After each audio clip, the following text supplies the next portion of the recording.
Bonjour à toutes, bonjour à tous, bienvenue si vous nous rejoignez. C'est le Pour Info, l'émission qui consacre 1 heure à l'explication, à l'analyse et au décryptage d'un fait d'actualité.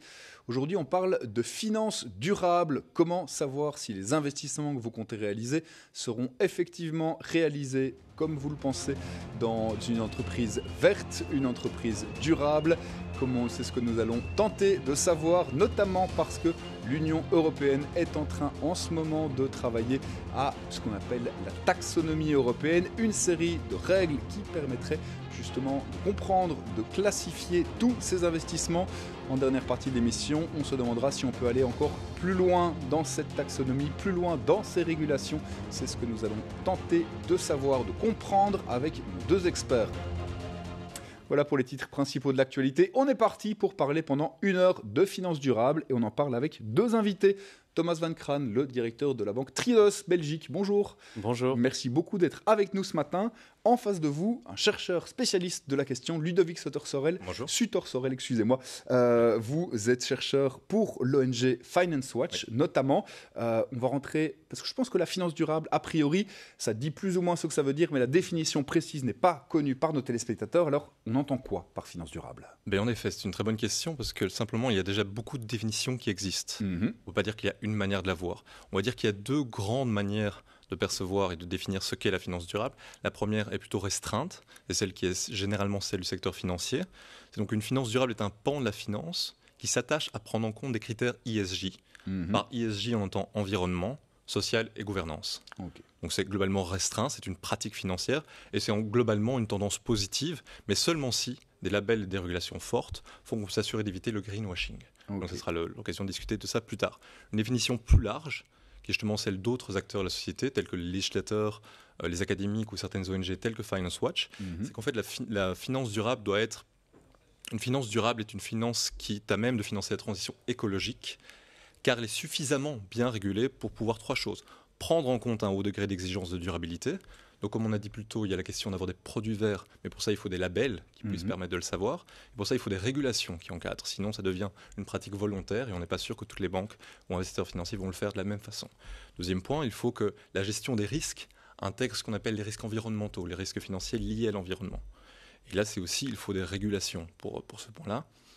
Il faut que cette finance pour être durable soit transparente, autant vis-à-vis de ses clients que vis-à-vis du régulateur financier, quant à son impact sur l'environnement bien sûr, mais aussi sur les risques financiers environnementaux qu'elle subit. Et juste pour donner une toute petite image de cet angle des risques financiers liés à l'environnement, il faut savoir qu'il y a deux sortes de risques, qui sont les risques physiques et les risques de transition, et ils sont estimés globalement ensemble à entre 1 000 milliards à 24 000 milliards de dollars de pertes potentielles pour le secteur financier dues au changement climatique sur le long terme. Et donc c'est une question qui vraiment commence un petit peu à attirer l'attention des banquiers centraux et des superviseurs. Et donc ce point est aussi important par rapport à la transparence du secteur financier. Et la troisième partie qui est utile pour vraiment avoir une finance durable au sens profond, c'est qu'elle soit débarrassée de ces tendances structurelles potentiellement les plus néfastes, qui peuvent être le court-termisme et l'instabilité. Donc pour ça, je pense que tout le monde se rappelle la crise économique et financière. Une série de régulations ont été faites, mais nous pensons chez Finance Watch et avec beaucoup d'autres qu'on n'a pas encore été assez loin et que certaines choses sont encore à faire, notamment pour intégrer les risques liés à l'environnement. Et pour la question du court-termisme, c'est un peu la même chose. On voit qu'en général, un gestionnaire d'actifs, en moyenne, fait tourner son portefeuille tous les 1,7 ans. Et donc même si, on va dire, le fonds d'investissement dans lequel le citoyen va mettre son fonds de pension a de l'argent, si le retour doit être constant sur 20 ans, le gestionnaire d'actifs en lui-même va faire tourner constamment son portefeuille, ce qui crée une tension et une pression sur l'économie réelle, qui sait que tous les X temps, elle va devoir s'assurer d'être des choses qui vont devoir être changées. Et donc ça, c'est une question structurelle qui est embêtante. Et alors pour finir là-dessus, ne pas prendre trop de temps sur ce premier point, c'est vraiment entre ces deux définitions que se joue la tension actuellement sur l'avenir de la finance durable au sein de l'Europe. Donc on est entre une tension entre une finance durable qui serait basée sur les pratiques volontaires, ou alors une finance durable qui serait basée sur des régulations contraignantes. C'est la première partie. Ou alors une finance durable qui est juste la proposition de produits verts, ou une finance durable qui est structurellement durable, car elle pense long terme et elle est stable. Et cette tension se retrouve dans les objectifs du plan d'action de la Commission européenne sur la finance durable, qui vise justement à réorienter les flux de capitaux vers une économie durable, premier point. Deuxième point, intégrer la durabilité dans la gestion des risques. Et troisième point, favoriser la transparence et le court-termisme. Et ce qui nous amène donc aux premières questions sur le greenwashing, mais on en parlera. On en parlera dans un instant. Pour une introduction. Je voulais voir aussi avec Jean-Luc Van Creen, vous, a priori, la finance durable, c'est un peu votre core business chez Triodos. Est-ce que c'est effectivement compliqué à mettre en place? Il y a à ce point un besoin de régulation? Est-ce qu'il y a un besoin de régulation? Je crois qu'il y a toujours un besoin de régulation. Et je crois que sur votre autre question, est-ce que c'est difficile à mettre en place? Je crois que tout entrepreneur qui essaie de développer une entreprise rencontre des défis et a des dilemmes à gérer. Et je crois que Ludovic ici a dit beaucoup de choses qui sont très vraies. Il a parlé de la transparence, il a parlé du long terme et de l'importance du long terme dans la prise de décision. Et en fait, ce que nous faisons dans la pratique, c'est faire en sorte que l'impact de toute décision financière soit reconnu. Parce que fondamentalement, chaque décision qu'on prend, et bien sûr chaque décision financière qui est prise, a un impact qui soit positif ou négatif. Et le premier pas, c'est de reconnaître ce fait. Et le deuxième pas, c'est de faire en sorte que l'impact positif soit maximisé et l'impact négatif soit minimisé. Et donc ça, c'est vraiment le point de départ, je crois, pour le rendre peut-être plus pratique de la finance durable. En ce qui concerne la banque Triodos, nous avons une mission qui est justement de voir la finance et la banque comme un moyen pour créer une société plus durable, plus juste de manière de point de vue social et plus en équilibre avec l'économie. Et je dirais les trois principes qui sont vraiment à la base de cette mission, c'est tout d'abord que chaque individu doit pouvoir se développer en toute liberté, que nous avons tous les mêmes droits, mais que nous sommes aussi responsables des décisions économiques, ou en tout cas des conséquences de l'activité économique que nous déployons tous les jours. Et donc c'est vraiment de ces trois principes-là qu'est née l'idée de la banque et que s'est développée la banque ici en Belgique depuis 25 ans et en Europe depuis 40 ans. C'est ça existe en Belgique depuis 25 ans, en Europe depuis 40 ans. C'est quand même la preuve qu'il y a une envie des citoyens, un intérêt pour ce genre de produit, pour aller vers une finance un peu différente, a priori. Je crois qu'en fait, il y a de la bonté dans chaque individu et je crois que tout le monde veut avoir un impact positif dans sa vie. Et je suis sûr qu'en fait, on se rend compte tous les jours que les clients qui nous rencontrent comprennent très rapidement, de manière intuitive, ce que nous voulons faire et deviennent clients parce qu'ils se rendent compte que c'est la meilleure chose. Ils adhèrent à un projet. Ils adhèrent à un projet et en fait, ils se rendent compte que ce que nous faisons est beaucoup plus proche de leurs valeurs personnelles. Et c'est ça qui crée l'attrait, je crois. En tout cas, le besoin, c'est pas simplement un attrait, mais qui confirme le besoin d'une finance fondamentalement durable. Ludovic, l'idée de cette finance durable en général, c'est donc de lutter contre certains phénomènes, vous l'avez déjà un petit peu évoqué, notamment le phénomène du greenwashing, quelque chose dont on a déjà beaucoup entendu parler, qui est parfois un peu difficile à définir. C'est vraiment le côté de faire semblant de faire du vert, du durable, alors que dans le fond, c'est pas vraiment le vrai but recherché. On pourrait le définir comme ça, plus ou moins? C'est en effet globalement ça, parce qu'en effet, vous pouvez trouver des banques comme Triodos qui font de l'excellent travail, qui en effet sont ce qu'on appelle des banques éthiques. Il y en a dans différents pays qui ont décidé de se mettre à elles-mêmes une série de contraintes et de règles éthiques de fonctionnement, et dont notamment un screening des questions environnementales assez poussé, sociales aussi. Et c'est évidemment une excellente tendance, et on voit de la même manière un désir des citoyens, et beaucoup d'études et d'enquêtes le montrent, si la possibilité leur était laissée, d'accepter d'avoir un petit peu moins de retour financier pour s'assurer que leur investissement va par contre vers quelque chose de positif pour la planète, pour le climat, pour l'environnement, pour les prochaines générations. Car en effet, tout investisseur, toute personne qui met de l'argent de côté, que ce soit son petit bas de laine ou des montants un peu plus conséquents, a aussi potentiellement des enfants, commence à prendre conscience, comme nous tous, de la gravité de la crise climatique et environnementale, et peut avoir envie en effet de diriger ses capitaux vers des projets positifs. Mais la première question là-dessus, comment on définit un projet positif. Et le souci, c'est que jusqu'à présent, il n'y avait pas de définition harmonisée au niveau européen. Donc le secteur a pu se doter de différentes, ce qu'on appelle des taxonomies, et des manières de définir quelles activités, donc pas des actifs, mais des activités sont ou pas durables. Mais fatalement, quand vous laissez le marché s'organiser, avoir plusieurs types de taxonomies, de définitions qu'elle se donne à elle-même, pour avoir des acteurs très bienveillants qui vont en effet être éthiques et bien faire les choses, et d'autres qui vont se dire que c'est une manière de récupérer un taux de profit ou de se récupérer une réputation après, on va dire, une image du secteur un peu ternie par la crise de 2008 pour rester dans l'euphémisme. Et donc là est venu un souci et une volonté de se dire, tiens, mais le greenwashing existe, si on laisse ça se passer, de moins en moins de personnes voudront mettre leur épargne dans la finance durable et donc régler ce problème, ou en tout cas participer à la solution, parce que tout ne viendra pas de la finance privée, mais aussi la finance publique, on en parlera plus tard. Mais en tout cas, pour aider à diriger leurs fonds, mais pour ça, il va d'abord falloir définir ce que c'est le vert, s'assurer qu'il y ait des labels sur les produits financiers en tant que tels, où on sache que ça finance clairement et que ça soit un vérificateur externe qui dise oui, en effet, ce produit financier a le label, l'écolabel européen par exemple, et en effet, il participe à un monde environnementalement plus durable.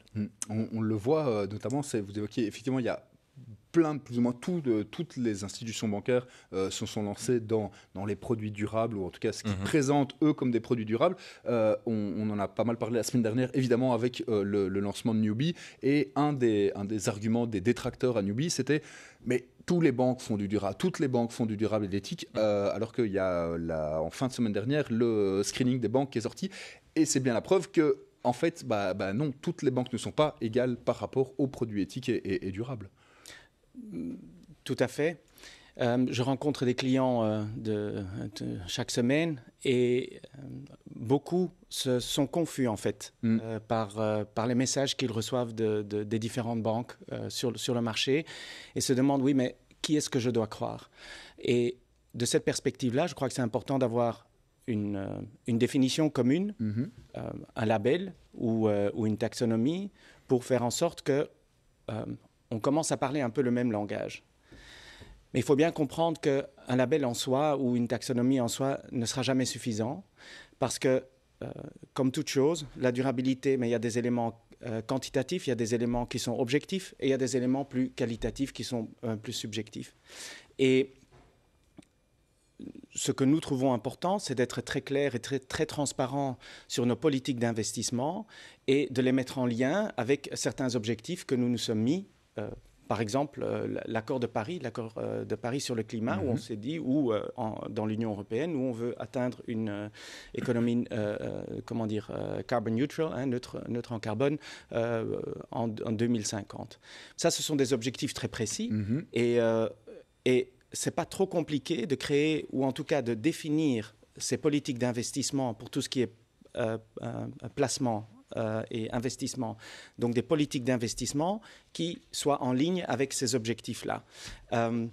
Et c'est pour ça que, en ce qui nous concerne, on exclut certains secteurs comme le secteur pétrolier, ou bien sûr le secteur du charbon. Et je crois qu'on a une responsabilité en tant que secteur financier, en tant qu'institution financière, d'être très transparent sur nos politiques d'investissement et d'expliquer pourquoi on suit ces politiques-là, et d'être cohérent par rapport aux objectifs sociétaux et les objectifs que nous nous sommes mis ou que nous avons choisi de suivre. Et c'est vraiment cette transparence-là qui peut naturellement être facilitée par une régulation, mais qui doit d'abord venir de la volonté d'une entreprise ou d'une banque ou d'un fonds d'investissement de contribuer de manière positive à la société. Donc la responsabilité personnelle qui doit primer dans cet enjeu-là et dans cette communication par rapport aux clients. C'est ça, établir une régulation, c'est indispensable, mais ce ne sera pas suffisant. Il faut toujours prendre en compte l'intention vraiment par exemple des banques. On va bientôt faire une première pause et s'intéresser vraiment au cœur du dossier, avec les discussions qui sont en ce moment en cours auprès des institutions européennes. Je voulais juste voir, c'est un phénomène qui existe une réflexion qui existe depuis longtemps, ça fait plusieurs années qu'on se dit il faudrait peut-être, ou c'est un phénomène tout à fait récent. Ce concept de finance durable. Ça fait assez longtemps que c'est discuté. Il y a par exemple eu, c'est en partie lié, pas totalement, mais un débat autour d'une idée d'un Green New Deal. Déjà en 2007-2008, ça a été proposé par des économistes comme Anne Pettiford en Grande-Bretagne, et qui proposait de sortir de la crise en faisant un deal, un Green Deal, pour reprendre l'idée de Roosevelt, un grand plan d'investissement, mais qui passait aussi par un changement en partie de la finance. Oui, et la manière de sortir, finance, c'était en effet de financer la transition écologique énergétique et la nécessité de cette transition.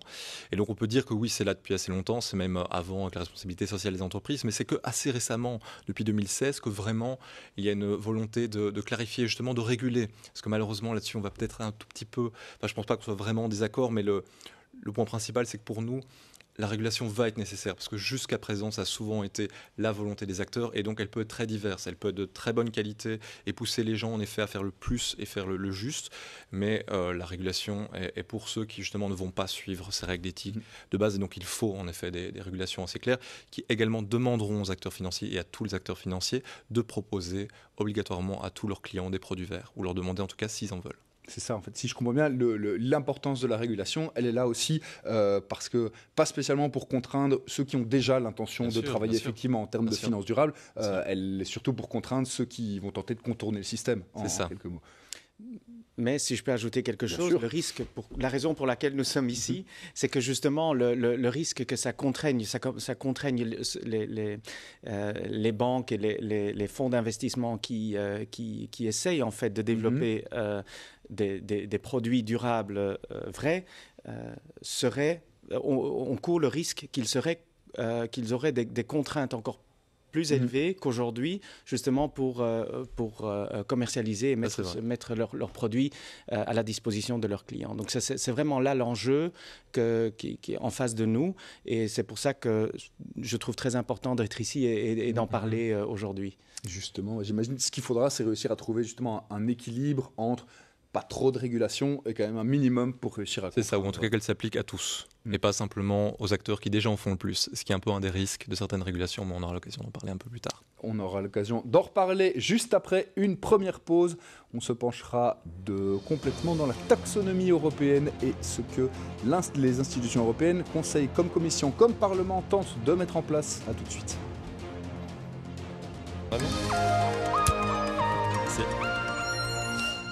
La deuxième partie de ce Pour Info consacré à la finance durable. On parle ici de taxonomie européenne. Ça fait un peu peur comme mot, taxonomie européenne. Ça a l'air tout compliqué, etc. Concrètement, c'est quoi ? Alors, avant de faire l'historique, on va directement donc discuter un petit peu de ce qu'est la taxonomie. Alors, c'est un système de classification unifié au niveau européen des activités économiques durables. Donc, ce n'est pas une classification des actifs dans lesquels il faut investir, ce n'est pas une classification des entreprises, les bonnes et les mauvaises, c'est une classification des activités économiques. Parce des secteurs. Oui, mais plus que des secteurs, ça va être dans chaque secteur, quelles activités économiques, dans la production d'électricité, quelle façon de produire de l'électricité est durable. Et du coup, une entreprise peut avoir des activités durables comme des activités non durables. Et l'idée est justement d'arriver à ce niveau de granularité et de pouvoir avoir ensemble, en Europe, pour tous les investissements, mais aussi pour les États membres ou pour l'Union européenne, quand elle fait une définition, qu'elle fait une politique qui a comme but de promouvoir les investissements durables, qu'elle puisse se référer à, tiens, qu'est-ce qu'on appelle durable en Europe pour tous les secteurs de l'économie.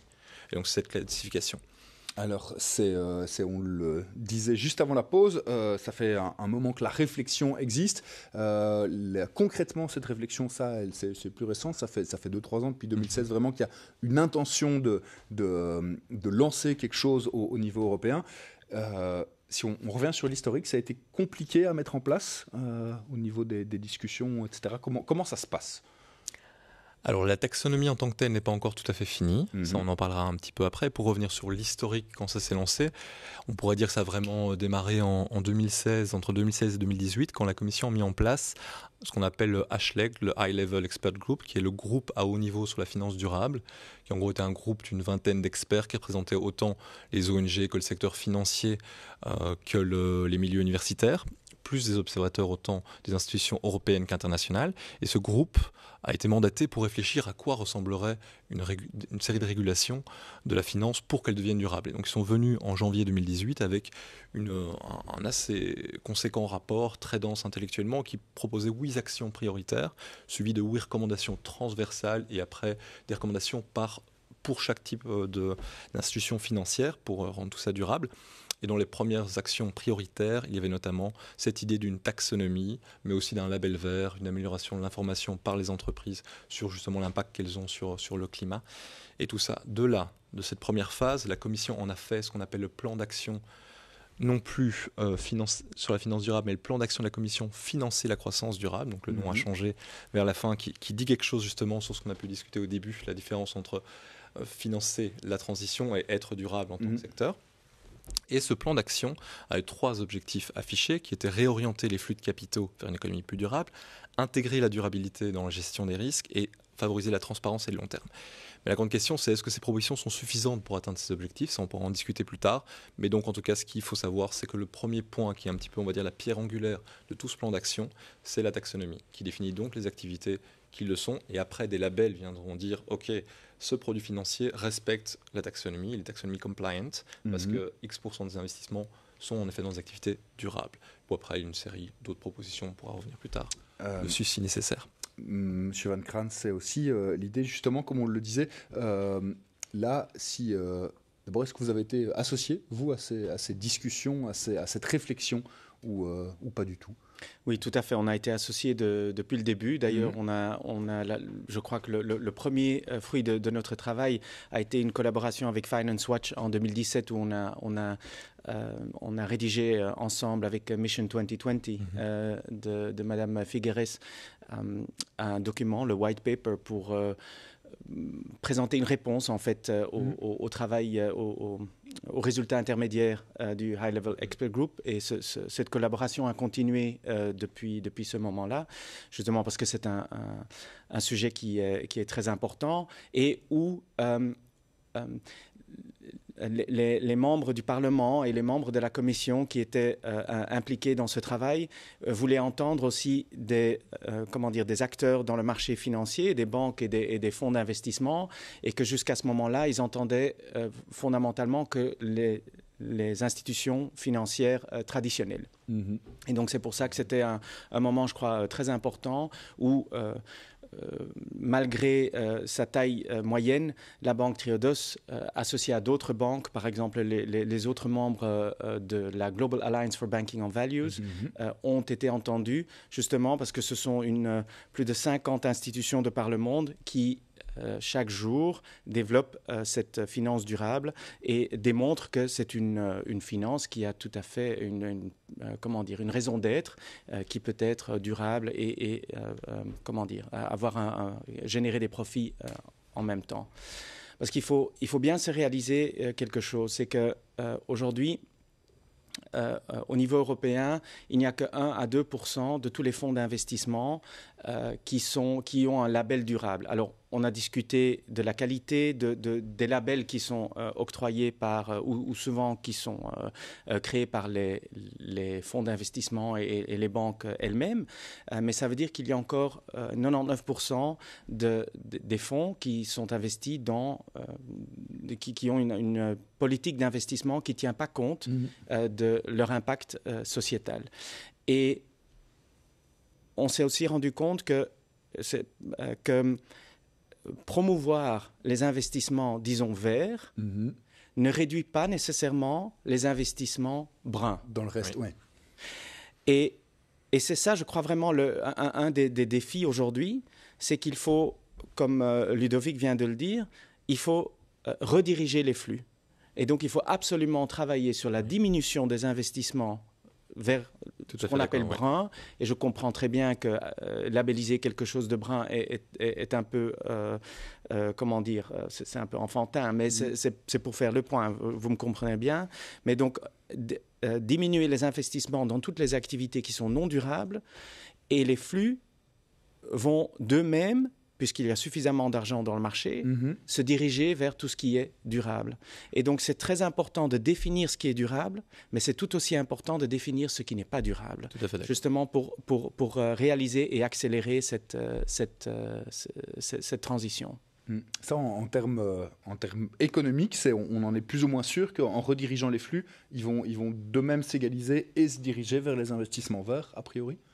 Mais pas du tout, justement. Et C'est là qu'est tout le défi. C'est un petit peu là qu'est tout le défi, parce qu'en soi, si le débat pour l'instant est absorbé dans la bulle européenne, dans la réglementation, autour de ce plan d'action, la Commission qui en effet est ambitieux, est attendue, ça ne sera jamais, pour l'instant, a priori, que ça ne touchera que le système, financier privé. Et donc la question, la finance privée est utile, évidemment nécessaire, pour tous les investissements qui sont rentables. Donc pour les investissements, à partir du moment où ils sont rentables, en effet, il faut pouvoir distinguer ceux qui sont rentables en étant vert, ceux qui sont rentables en étant brun, pour reprendre cette image que nous utilisons aussi couramment dans la bulle européenne de brun et vert pour signifier le non durable et le durable. Ça ne sera pas suffisant parce une grande partie des activités pour faire une transition écologique ne vont pas être rentables. Donc à ce moment-là, il va falloir trouver d'autres systèmes et ne pas tout mettre sur le dos de la finance privée qui ne peut faire que ce qu'elle peut faire. Revenons donc à cette finance privée en tant que telle. En effet, comme disait très bien Monsieur Van Raan, excusez-moi. J'allais dire Triodos Bank, mais je ne peux pas permettre d'incarner ça, monsieur.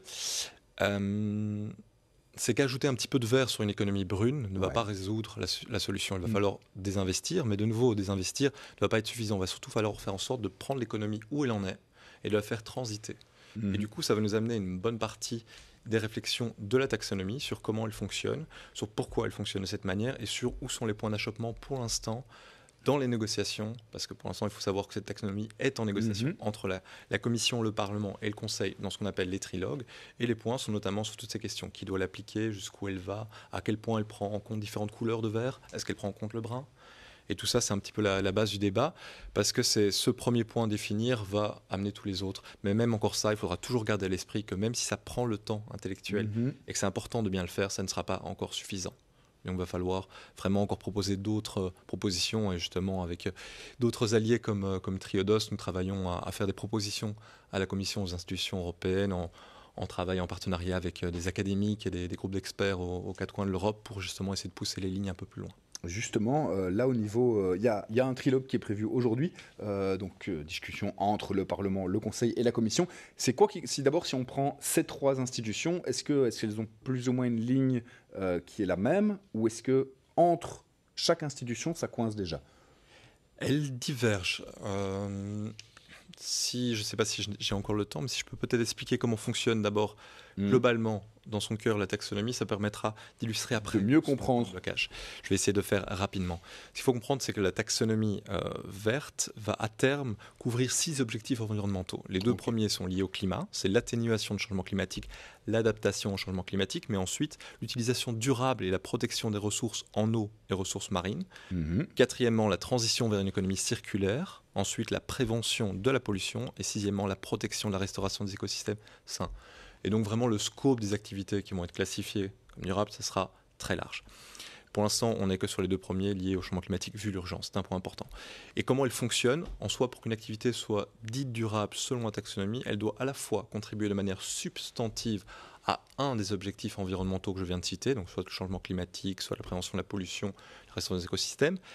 Deuxièmement, ne pas nuire de manière significative aux 5 autres objectifs environnementaux. Donc vous ne pouvez pas être positif pour le climat, mais détruire les écosystèmes, ce n'est pas durable. Troisièmement, elle doit respecter des garanties sociales minimales, qui sont en l'occurrence les conventions de l'Organisme international du travail. Et dernièrement, il faut respecter les critères techniques de sélection, qui permettent de voir avec des seuils très précis et des métriques, est-ce que vous le passez ou non. Et ça, c'est un travail qui est fait pour l'instant par un groupe d'experts au niveau européen, qui travaille en parallèle du processus politique, ce qu'on appelle le processus technique, le niveau 2, depuis juillet 2018, à définir tous ces critères et comment ça fonctionne. Et dans ce groupe d'experts, Finance Watch a d'ailleurs la chance d'être membre et de travailler à ces définitions. Et du coup, je ne sais pas si vous voulez rajouter sur le fonctionnement de la taxonomie, sinon je vais un petit peu expliquer où sont les grandes lignes de fracture ou... Oui. Allons-y sur les grandes lignes de fracture. Alors les grandes lignes de fracture sont principalement sur le champ des activités économiques. Est-ce qu'on va parler simplement de vert ? Est-ce qu'il y a simplement le vert foncé ? Ou est-ce qu'il existe différentes couleurs de vert ? Du vert clair, quelque chose qui n'est pas tout à fait durable, mais quand même déjà participe positivement. Est-ce qu'il ne faut pas aller là-dedans ? Et là-dessus, pour ce premier point, le Conseil est pour élargir le champ du vert et pour dire, OK, l'économie, ce n'est pas que la niche de ce qui est super vert. Ça ne peut pas être que l'éolien pour l'électricité ou que les voitures qui tournent, qui émettent 0 gramme. Il y a l'économie beaucoup plus large et si on veut justement pouvoir prendre en compte et aider l'économie à transiter, il faut créer des sous-catégories. C'est ça, il faut avoir une vision la plus large possible. Et donc, il pousse pour 3 catégories, les activités durables, les activités de transition qui ne sont pas encore tout à fait alignées, mais dont les seuils vont progressivement évoluer à travers le temps, et les activités de facilitation, celles qui facilitent la transition d'un autre secteur d'activité. Là-dessus, le Conseil, le Parlement n'est pas entièrement opposé, mais s'inquiète des garde-fous. Parce que si vous autorisez des activités de transition et qu'à la fin, on met tout ce qu'on veut dedans et qu'on définit des activités de transition, alors que technologiquement, une activité durable qui est totalement alignée aux accords de Paris existe, vous voyez bien que c'est la porte d'entrée pour tout le secteur, place leurs activités dans la taxonomie et c'est négatif sur le long terme. Là-dessus, le Parlement a clairement défini les garde-fous et veut que les catégories soient définies comme séparées. Et comme l'a dit Monsieur Pran, il y a aussi la question de taxonomie brune qui justement classifierait les activités qui sont non soutenables. Je pense que c'est aussi un des points qui est très important. Un deuxième, c'est le champ d'application. Est-ce que ça s'applique simplement à des acteurs qui justement font déjà le plus et font des produits verts de manière super éthique, typiquement comme Triodos, ou est-ce que toutes les institutions vont devoir l'appliquer? Et donc du coup, est-ce que un fonds d'investissement qui ne se prétend pas durable va quand même devoir montrer qu'il n'est que 5% taxonomy compliant et donc que 5% de ses activités sont durables, ou est-ce qu'il n'aura juste à rien dire? Et juste les Verts devront passer et montrer des grands rapports bien compliqués pour expliquer à quel point ils font déjà très bien ce qu'ils font. C'est deux des premiers points. C'est ça, c'est ce qu'on disait tout à l'heure, où c'est la différence vraiment entre les deux. Je lis un peu entre les lignes. Est-ce que quand on s'imagine que le Conseil de l'Union européenne veut élargir un peu le champ, c'est parce que chaque État membre a un peu des secteurs à protéger chacun de son côté et on peut s'imaginer que le Parlement a une vision un peu plus d'envergure, un peu plus haute, etc. Et que c'est là que le Parlement vient de se dire non mais attention, là vous risquez de faire n'importe quoi et donc il faut mettre des garde-fous. C'est vraiment tout à fait ça. En général, et c'est classique dans la bulle européenne, la Commission propose ce qu'elle pense qui peut passer parce qu'elle sait que les États membres risquent de bloquer. Le Parlement relève le niveau et puis le Conseil descend le niveau. Ça s'est vu tout le temps dans la régulation bancaire, que ce soit pour la réforme structurelle des banques ou pour d'autres choses. Et en l'occurrence, en effet, le Conseil tente de retarder la mise en œuvre de la taxonomie. Donc nous avons parlé de 6 objectifs environnementaux. On a travaillé sur les critères techniques pour les 2 liés au climat. Et donc ça fait gros rapports, beaucoup de consultations publiques, des échanges avec plus de 200 experts européens sur toutes les matières. Tout est prêt, mais le Conseil veut que ça soit plus tard pour se donner notamment une chance en définissant plus de critères, en retardant et en créant un groupe d'experts des États membres qui est censé justement donner des avis. Il faut attendre le rapport de ce groupe d'experts-là et puis on attend. Pour s'assurer que certaines technologies qui correspondent à leur mix énergétique soient dans la taxonomie. Et donc là-dessus, nous, avec un groupe d'ONG, mais aussi avec Triodos et beaucoup d'autres, nous tentons de faire contrepoids au secteur financier au sein de la bulle européenne pour justement demander que ce genre de faille n'existe pas dans les textes et ne soit pas permise pour qu'on ait justement une taxonomie basée sur des critères technologiques scientifiques et pas sur des volontés politiques de mettre en avant son mix énergétique. Juste, on va continuer à parler de la taxonomie européenne, de comment les discussions se déroulent. Je voulais voir aussi avec vous, on disait tout à l'heure avec Ludovic, en citant les objectifs, qu'il faudrait contribuer de manière substantive à un objectif, ne pas finir de manière significative.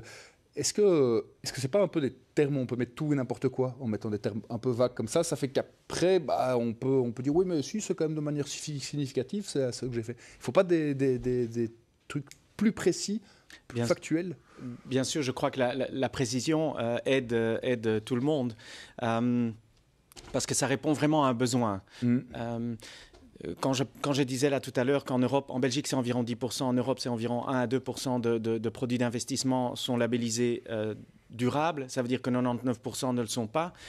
Et je suis convaincu que la majorité des clients qui sont en face de leur banquier et qui sont devant un choix d'investir leur argent dans l'un ou l'autre fonds, s'ils devaient recevoir un avis qui mettrait vraiment clairement sur la table qu'un fonds était non durable et que l'autre était durable, je suis sûr que la majorité des clients, ou en tout cas une grande majorité des clients, choisiraient pour les fonds durables. Oui.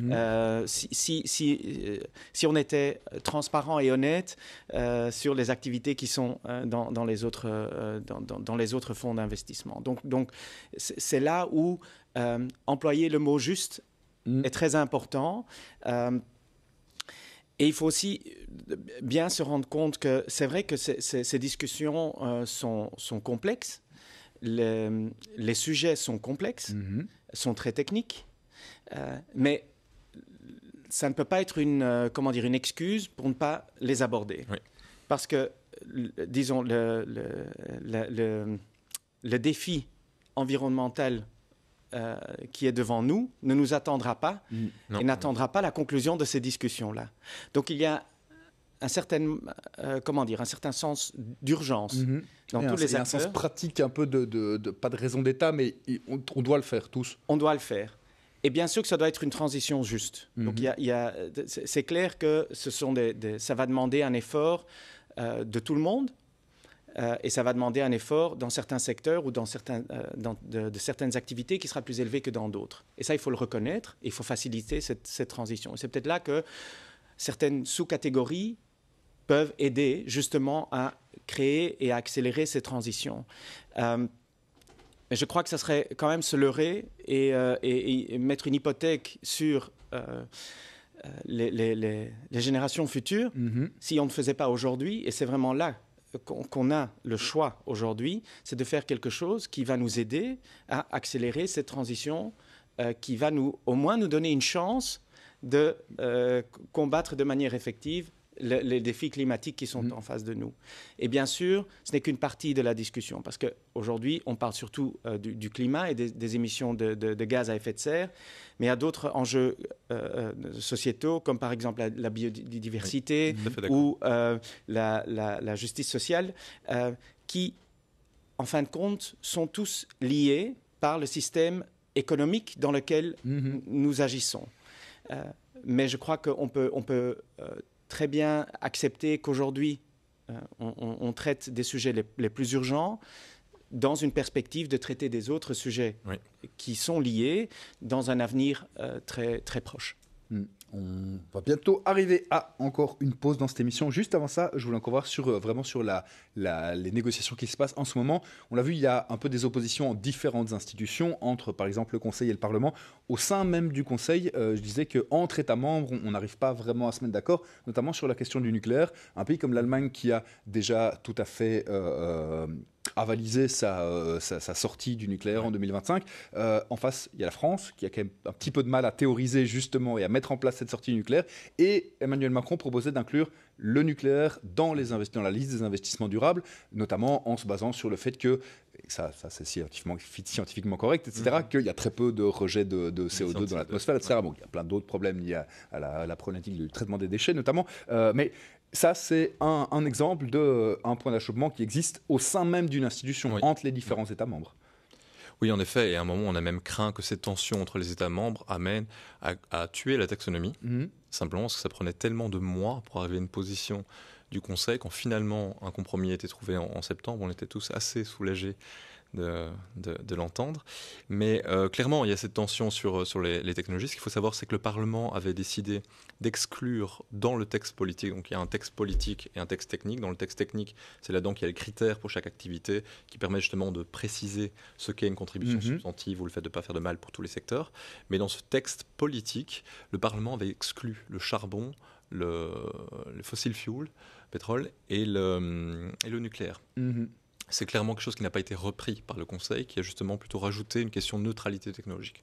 Ce qu'on peut entendre, en effet, c'est à chaque État de pouvoir définir de quelle façon il veut faire cette transition, mais il faut tout de même comprendre que le politique ne peut pas intégrer une activité économique dans la taxonomie, parce qu'elle va être définie par le niveau technique, où là, c'est des experts qui vont tout à fait eux-mêmes déterminer si une activité est durable ou pas, en se basant sur les dernières avancées de la science. D'ailleurs, les critères vont progressivement et tous les X temps être remis et retravaillés pour s'assurer qu'on colle aux dernières avancées technologiques. Le plus factuel possible vis-à-vis des critères. C'est ça. Et par rapport à ça, ce qu'il faut bien comprendre, c'est que l'activité nucléaire, la grande question, c'est qu'il est clair pour tout le monde qu'en effet, elle participe substantivement au changement, à l'atténuation du changement climatique, mais beaucoup de questions se posent sur l'impact sur les autres objectifs environnementaux de la taxonomie. Donc en termes de comment elle fonctionne, on n'est pas sûr que ça puisse passer, mais ça c'est une question qui a été laissée à plus tard, qui n'est pas traitée dans le cadre du mandat actuel du groupe d'experts dont nous faisons partie, et qui sera géré plus tard. Et la question est donc de savoir si ça sera géré plus tard par un groupe indépendant ou également par un groupe d'experts des États membres. C'est ça, si. Auquel cas, désigné par les États. Dans ce cas-là, on peut déjà s'imaginer a priori la direction que ça prendra. On fait encore une petite pause dans cette émission. Juste après cette pause, on s'intéressera au coût de cette transition énergétique, notamment également aux limites de ce système dont on vous parle depuis une petite heure. Jusqu'où peut-il aller? Quelles seraient ces problématiques? Juste après la pause.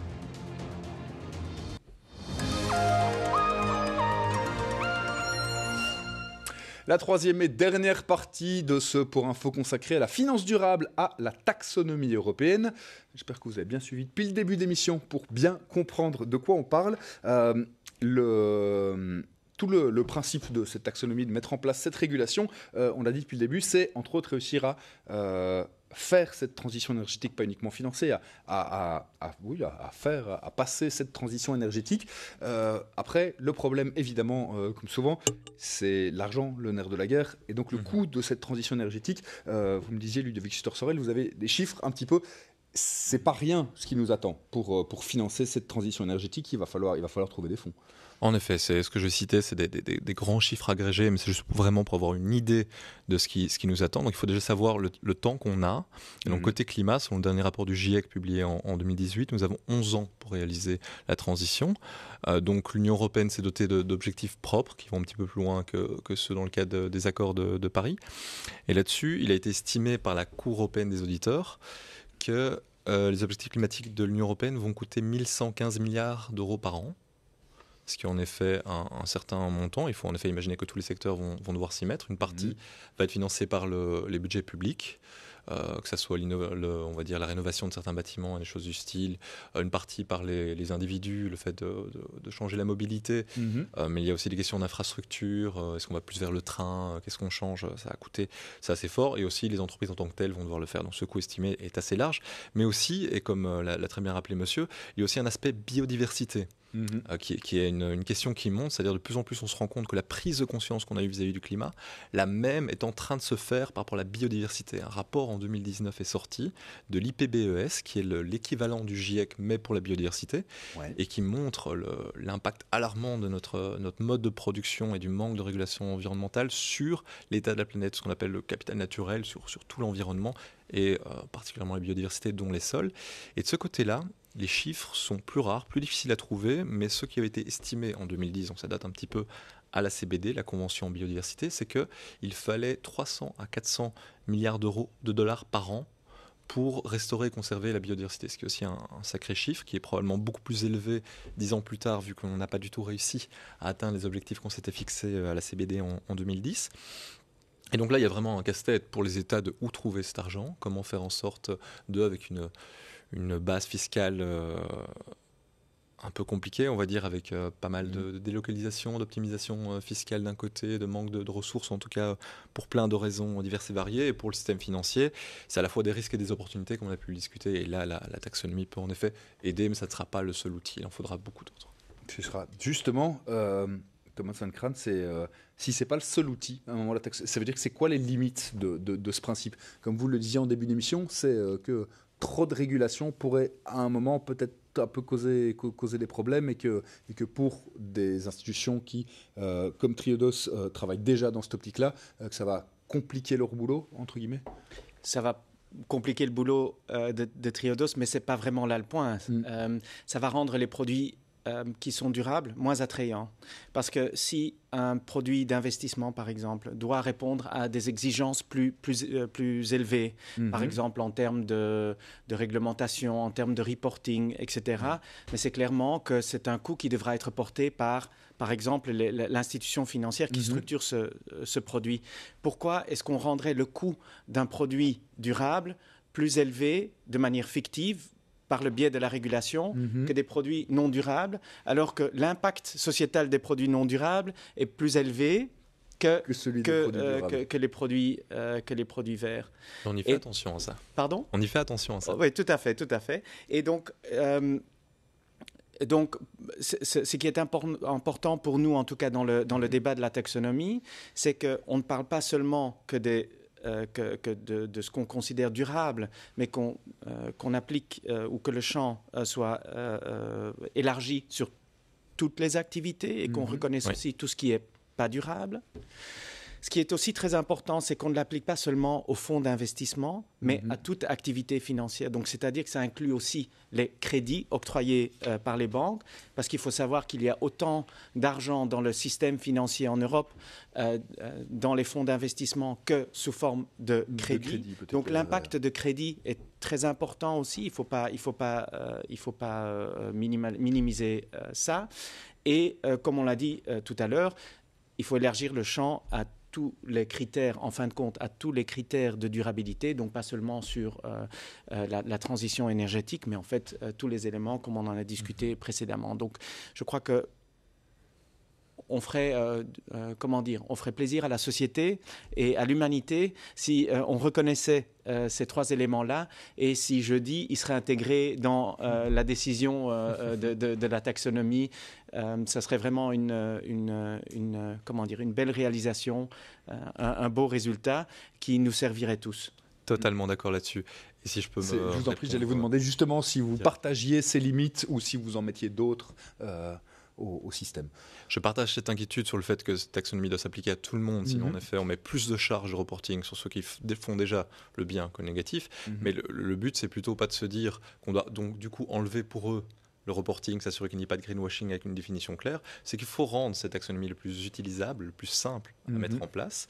Ce qui demande notamment de réformer d'autres régulations. Donc, par exemple, le reporting extra-financier par les entreprises. Ouais. Parce que comment un investisseur peut savoir, elle a une liste d'activités durables, mais faut-il encore qu'elle sache que l'entreprise lui donne les mêmes informations. On dit, voilà, par rapport à la taxonomie, sur telle métrique, moi je vous montre que j'en suis à telle quantité, grammes d'émissions. Ça, il faut que les informations se croisent. C'est ça. Donc là, il faut réformer ce cadre-là, et c'est en effet un point très important. Donc autant le fait que les informations soient facilement accessibles, harmonisées, et que toutes les institutions financières du coup aient à appliquer ça, pas juste les bonnes, pour faire en sorte qu'il y ait, comme on dit, un level playing field, que tout le monde joue avec les mêmes règles. Il n'y ait pas plus de difficultés pour certains que pour d'autres. Et alors, deuxième point important là-dessus, c'est que l'idée de créer cette taxonomie, elle ne va pas s'appliquer que à la finance. Pour l'instant, on a parlé du fait qu'elle s'applique à la finance, mais elle va aussi s'appliquer aux États et à l'Union européenne. Et c'est là qu'il y a un point très intéressant, c'est qu'en soi, de plus en plus de régulations et même de fonds d'investissement européens vont être liés à la taxonomie. Et donc, on pourra dire bientôt, tiens, est-ce que la PAC finance des activités taxonomy compliant ? Et donc pas juste les... J'étais en train de me dire, est-ce qu'on est en train de parler d'investissement public ? Non, pas spécialement, aussi, mais pas uniquement. C'est si c'est la PAC, c'est vraiment toutes les politiques générales de l'Union européenne devront aussi correspondre à toute une série de critères. On ne sait pas encore si elles devront, mais il y aura en tout cas des luttes politiques. Elles pourraient, et certaines vont déjà le faire. Donc il y a eu le plan Juncker qui était une forme de plan d'investissement lancé par le précédent président de la Commission. Et maintenant, on est en discussion pour ce qu'on appelle le Invest EU, qui est une fusion de tous les fonds d'investissement européens qui existaient par ce secteur en un seul. Et celui-ci, une partie des activités devra être taxonomy compliant. Donc c'est un premier exemple. Il y a aussi l'idée de créer au niveau national ou européen, surtout national, des incitants fiscaux. Donc en effet, on dit qu'il peut y avoir une différentielle de coûts pour les banques éthiques quand elles font ce type de produits. Et donc l'idée est peut-être de contrebalancer le fait que ça puisse amener à plus de coûts pour émettre ce produit, pour prouver et pour le labelliser, en donnant un avantage qui soit fiscal ou justement en contrebalançant ce coût. Donc ça peut vraiment aider le régulateur à dire à un moment, voilà, je fais une différence entre ce qui est positif pour la planète et négatif, parce que maintenant on a une liste, on a des informations claires. Et c'est la première étape pour tout. Je pense je peux la poser à tous les deux. Là, évidemment, c'est ce qui nous concerne en Belgique aussi. On a beaucoup parlé d'Union européenne. Est-ce qu'il y a une réflexion qui est globale sur le même genre de choses, peut-être pas à l'échelle mondiale, mais est-ce qu'aux États-Unis on se pose ce genre de questions aussi ? Parce qu'à un moment, l'Union européenne c'est bien, mais ça fait qu'une petite partie de la planète à un moment. Mais écoutez, justement, il y a de plus en plus Il y a assez souvent un effet du premier qui se lance, qu'on appelle le first mover. Et là, pour l'instant, l'Union européenne, en effet, est un peu en lead là-dessus. Mais la Chine a déjà lancé justement un plan d'action équivalent sur la finance durable. Bon, elle a un système beaucoup plus dirigiste, donc il est beaucoup plus simple de prendre des décisions, de le mettre en application. Mettre en place les choses. Voilà, c'est l'avantage d'un système qui a beaucoup d'autres désavantages. Donc oui, mais il y a justement une attention médiatique assez forte sur cette taxonomie, sur le plan d'action de la Commission pour voir si ça fonctionne. Et la Commission a justement décidé de créer une plateforme internationale on sustainable finance qui justement regroupe l'Union européenne, mais également le Canada, également la Chine et d'autres pays. De plus en plus de groupes, d'États rejoignent ce groupe pour discuter sur comment arriver à aligner les pratiques, les standards, les labels, les définitions de ce qui est durable, pour à terme justement, vu que le marché financier est devenu global, avoir de plus en plus des définitions globales, parce qu'il y a en effet une crainte assez forte ici. C'est des points sur lesquels reviennent assez vite les investisseurs, et c'est le vieux classique de si vous me régulez trop, je peux perdre la compétitivité par rapport à mes aux concurrents sur américains ou autres. Aux autres acteurs du secteur. On arrive vraiment... Thomas Van Kraan. Je vous en prie, si vous avez quelque chose à ajouter, je vous en prie. Mais j'aimerais partager l'expérience que nous avons du point de vue mondial. Nous sommes par exemple un des fondateurs d'une méthodologie de carbon accounting. Et donc, ça s'appelle le PCAF, le Partnership for Carbon Accounting Financials, qui est une méthodologie qui a été mise en place par des institutions financières pour justement rendre transparent l'impact en termes d'émissions de gaz à effet de serre des investissements et des crédits que nous octroyons. C'est un mouvement qui a commencé donc à Paris. Oui. De plus en plus d'institutions financières, d'abord en Europe, mais en septembre, cette initiative a été lancée au niveau mondial. Et donc, des institutions, par exemple, américaines ont rejoint ce groupe pour développer des méthodologies pour, disons, standardiser cette carbon accounting. Excusez-moi pour le mot anglais. Donc, oui, je crois qu'il y a de plus en plus d'initiatives qui se prennent et qui sont ouvertes à d'autres institutions pour se rejoindre, pas seulement en Europe, mais justement de par le monde, où je crois qu'on peut prendre de l'espoir pour une accélération en fait de la prise de responsabilité de chaque acteur économique et donc des acteurs financiers aussi. Donc, de la prise de conscience qu'elle se généralise. Merci beaucoup en tout cas à tous les deux. On arrive à la fin de cette émission. C'était très dense. Je ne doute pas qu'on aura l'occasion d'en faire une autre pour voir comment ça a évolué et comment ça a avancé. Merci à vous de nous avoir suivis. Dans quelques instants, vous retrouvez évidemment Johnny Beau pour un nouveau point sur l'information. Moi, je vous retrouve demain matin pour une nouvelle matinale. Rendez-vous dès 6h30. D'ici là, passez une excellente journée.